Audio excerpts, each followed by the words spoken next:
नमस्कार दोस्तों, मैं हूं अमित और आज के इस वीडियो में आप सभी लोगों का बहुत बहुत स्वागत करता हूं। आज के इस वीडियो में हम लोग सामान्य विज्ञान के अति महत्वपूर्ण प्रश्नों का अध्ययन करने वाले हैं। तो इस वीडियो में आप लोग शुरू से अंत तक जरूर बने रहिएगा, ठीक है। और आप लोगों से मैं बताना चाहूँगा कि इसी वीडियो में मैंने एक गिव अवे रखा है जिसमें आपको एक सामान्य ज्ञान की पुस्तक को मैं गिफ्ट करने वाला हूँ। सो आप लोग इसी वीडियो के कमेंट बॉक्स में अधिक से अधिक कमेंट कीजिएगा, वीडियो को लाइक कर दीजिएगा, तभी जाके आप लोगों को ये पुस्तक जो है मिल सकती है, ठीक है। तो आप लोग इस वीडियो को लाइक जरूर कीजिएगा, कमेंट ज़्यादा से ज़्यादा कर दीजिएगा, ओके। तो चलिए शुरू करते हैं आज के इस वीडियो को। पहला प्रश्न देखते हैं, हाइड्रोजन का इलेक्ट्रॉनिक विन्यास निम्न में से किसके समान होता है। तो बताइए, हाइड्रोजन का इलेक्ट्रॉनिक विन्यास निम्न में से किसके समान होता है। यहाँ पे ऑप्शन है अक्रिय गैसों, हैलोजन, क्षारीय धातु और क्षारीय मृदा धातु। तो किसके समान होता है दोस्तों। तो हाइड्रोजन का इलेक्ट्रॉनिक विन्यास जो होता है वो होता है क्षारीय धातुओं के समान, ठीक है। अब हाइड्रोजन जो है ये कहाँ पर पाया जाता है, तो ये पीरियोडिक टेबल में एस ब्लॉक में पाया जाता है। कहाँ पर पाया जाता है, एस ब्लॉक में पाया जाता है, ठीक। और हाइड्रोजन को भविष्य का ईंधन भी कहा जाता है। क्यों कहा जाता है, क्योंकि आने वाले समय में जब हमारा जो पेट्रोलियम ईंधन है वो नष्ट हो जाएगा, ख़त्म हो जाएगा, उसका जो भंडार है वो ख़त्म हो जाएगा, तो हम लोग इसी हाइड्रोजन का उपयोग करेंगे, ठीक है। और हाइड्रोजन का जो कैलोरी मान होता है ये बहुत ही अधिक होता है, बहुत ही ज़्यादा होता है, ठीक है। और तो याद रखिएगा आप लोग, हाइड्रोजन को हम लोग भविष्य का ईंधन भी कहते हैं। इसका कैलोरी मान बहुत ही ज़्यादा होता है। अगर 1 किलोग्राम हाइड्रोजन को हम अगर जलाते हैं तो उससे 1.5 लाख किलो कैलोरी ऊष्मा प्राप्त करते हैं, ओके। चलिए अगले प्रश्न की तरफ बढ़ते हैं। लेड नाइट्रेट को जोरदार ढंग से गर्म करते समय निकलने वाली लाल भूरे रंग की गैस का क्या नाम है, ठीक है। तो जब लेड नाइट्रेट को हम गर्म करते हैं तो लेड को क्या लिखते हैं, लेड नाइट्रेट मतलब क्या होता है, Pb और NO3 का होल ट्वाइस। इसको हम गर्म करेंगे तो क्या बनता है, तो ये बनता है 2NO2 प्लस बनता है 2PbO, ठीक है। यानी कि क्या बनता है, लेड नाइट्रेट को जोरदार ढंग से जब गर्म करते हैं तो निकलने वाली लाल भूरे रंग की गैस का क्या नाम है, तो नाइट्रोजन डाइऑक्साइड बनता है, ठीक है। तो यहाँ पे देखिए कौन सा है, nitrogen dioxide. Option number B जो है यहाँ पे करेक्ट हो जाएगा। लेड नाइट्रेट को जोरदार ढंग से जब हम गर्म करते हैं तो निकलने वाली लाल भूरे रंग की जो गैस होती है उसको हम बोलते हैं नाइट्रोजन डाइऑक्साइड गैस, ठीक है।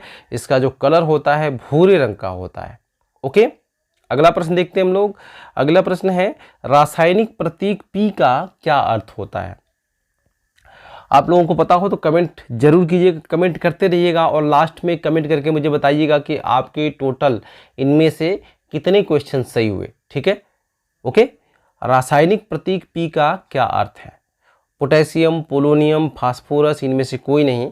तो इसका सही आंसर क्या है आप लोग कमेंट करके जरूर बताइए। P का क्या अर्थ होता है, ठीक है। पीरियोडिक टेबल में ये आप P देखेंगे, जैसे हाइड्रोजन होता है, हाइड्रोजन का H होता है, वैसे P किसका प्रतीक होता है, तो P प्रतीक होता है फास्फोरस का, ठीक है। किसका प्रतीक होता है, तो फास्फोरस का प्रतीक होता है, ठीक है।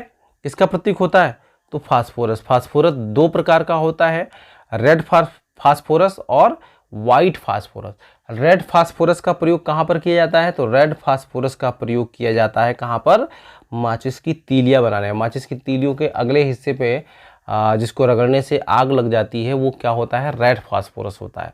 वाइट फास्फोरस क्या होता है, तो वाइट फास्फोरस बहुत ही ज़्यादा ज्वलनशील होता है, इसको पानी के अंदर डुबो के रखा जाता है, ठीक। चलिए अगला प्रश्न देखते हैं। अगला प्रश्न है, निम्नलिखित में से किसका प्रयोग पीने के पानी को कीटाणु रहित करने के लिए किया जाता है। बताइए किस पदार्थ का प्रयोग, इनमें से किस पदार्थ का प्रयोग कीटाणु रहित मतलब पानी को कीटाणु रहित करने के लिए किया जाता है। बताइए, बेकिंग सोडा का, बेकिंग पाउडर का, ब्लीचिंग पाउडर का या वॉशिंग सोडा का। बताइए इसका सही आंसर क्या होगा। तो इसका सही आंसर चलिए कमेंट करते रहिएगा, ठीक है, कमेंट करके जरूर बताइएगा इसका सही आंसर क्या है।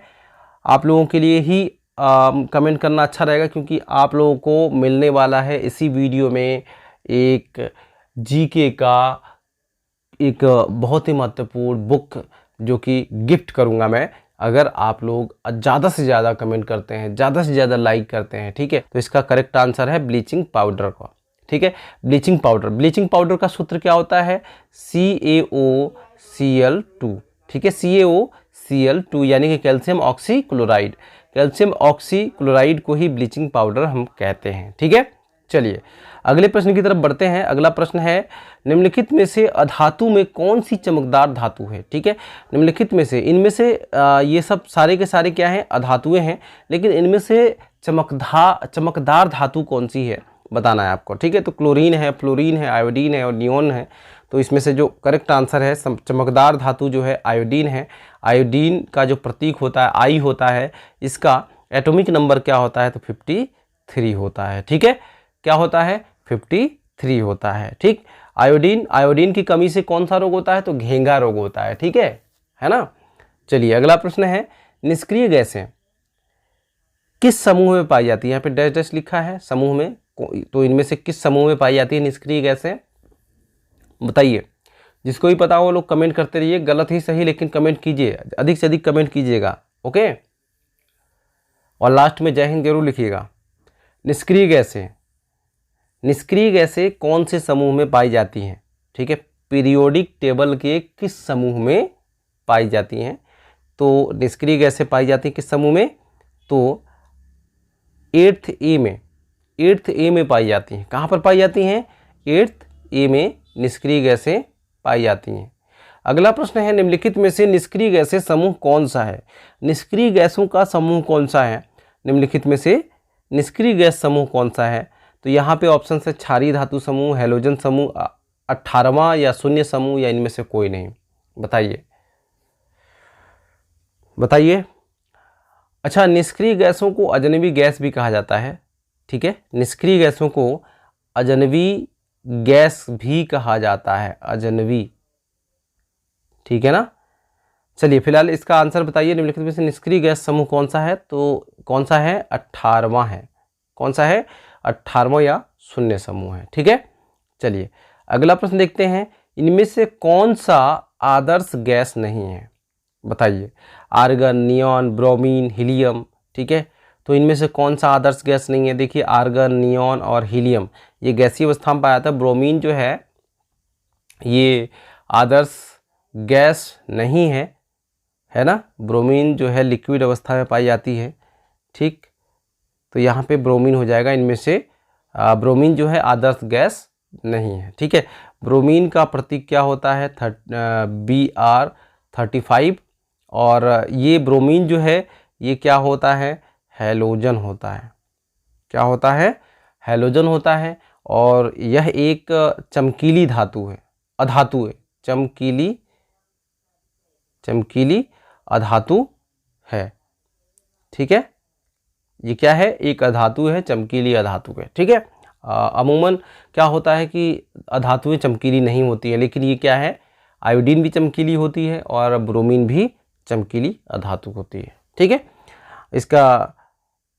इसका एटॉमिक नंबर 35 होता है और इसका प्रतीक क्या होता है? Br होता है, ठीक है। ये एक हैलोजन है। अगला प्रश्न है, इनमें से कौन सा सीमेंट का मुख्य घटक है? बताइए, इनमें से कौन सा सीमेंट का मुख्य घटक होता है? MgOH का whole twice, CaCO3, SiO2, MnO, कौन सा इसका करेक्ट आंसर होगा? कमेंट जरूर कीजिए, ठीक है। कमेंट करते रहिएगा, भले ही आपका गलत आंसर हो। फिलहाल मैं तो आपको लास्ट में बता ही दे रहा हूँ, तो उसके बाद भी आप लोग कमेंट जरूर कर दीजिएगा। कमेंट करने से याददाश्त बढ़ती है, ठीक है। यानी कि लिखने से, जब भी आप किसी चीज़ को लिखते हैं तो वो चीज़ ज़्यादा समय तक याद रहती है, ओके। इनमें से कौन सा सीमेंट का मुख्य घटक है? तो इसका करेक्ट आंसर है दोस्तों, इसका जो मुख्य घटक है वो है SiO2, ठीक है। सिलिकॉन ऑक्साइड जो है ये सीमेंट का मुख्य घटक होता है, ठीक है। और CaCO3 जो है ये किसका मुख्य घटक होता है? तो ये मार्बल जो होते हैं ना, मार्बल जो फर्श में लगाए जाते हैं, ठीक है, मार्बल, ठीक है, संगमरमर, उसका ये मुख्य घटक होता है। ओके, चलिए अगला प्रश्न देखते हैं। निम्नलिखित में से कौन सी निष्क्रिय गैस के बाहरी कक्ष में केवल 2 इलेक्ट्रॉन होते हैं? ठीक है, आर्गन है, नियान है, क्रिप्टॉन है, हीलियम है। तो किसके बाहरी कक्ष में केवल 2 इलेक्ट्रॉन पाए जाते हैं? तो इसका एक ही ये निष्क्रिय गैस है जिसमें क्या नाम आखिरी कक्ष में 2 इलेक्ट्रॉन पाए जाते हैं, वो है हीलियम। ठीक है, हीलियम जो है हीलियम का जो सूत्र होता है क्या होता है? 2 होता है। ठीक है, और अगर 2 होता है तो इसका अगर हम लोग इलेक्ट्रॉनिक विन्यास लिखेंगे तो 1s2 हो जाएगा, यानी कि आखिरी और पहला जो सेल है, पहला भी है आखिरी भी है, तो उसके सेल में कितने इलेक्ट्रॉन होते हैं? बाहरी कक्षा में 2 ही होते हैं। ठीक है, समझ में आया? तो हीलियम का जो सूत्र होता है, हीलियम का सूत्र क्या होता है? हीलियम का सूत्र होता है He। एटॉमिक नंबर कितना होता है? 2 होता है, और इलेक्ट्रॉन इसके बाह्य कोश में इलेक्ट्रॉनों की संख्या कितनी होती है? तो 2 ही पाया जाता है। ठीक है, तो यहाँ पे correct answer option number D है। ठीक है, तो उम्मीद करता हूँ दोस्तों कि ये वीडियो पसंद आई होगी। वीडियो पसंद आई तो वीडियो को लाइक शेयर कमेंट जरूर कीजिएगा, शेयर कर दीजिएगा दोस्तों में अपने। ओके, और कमेंट करके जय हिंद लास्ट में लिख दीजिए, और इसके साथ साथ आप लोग ज़्यादा से ज़्यादा कमेंट करते रहिएगा। ठीक है, क्योंकि बुक जो मैं आपको प्रोवाइड कराने वाला हूँ वो प्राप्त करने की प्रायिकता आपकी बढ़ जाएगी। ठीक है, जितना ज़्यादा से ज़्यादा कमेंट किए होंगे उतना ही ज़्यादा आपकी प्रायिकता बढ़ जाएगी। ठीक है, तो चलिए मिलते हैं अगले वीडियो में, तब तक के लिए जय हिंद जय भारत।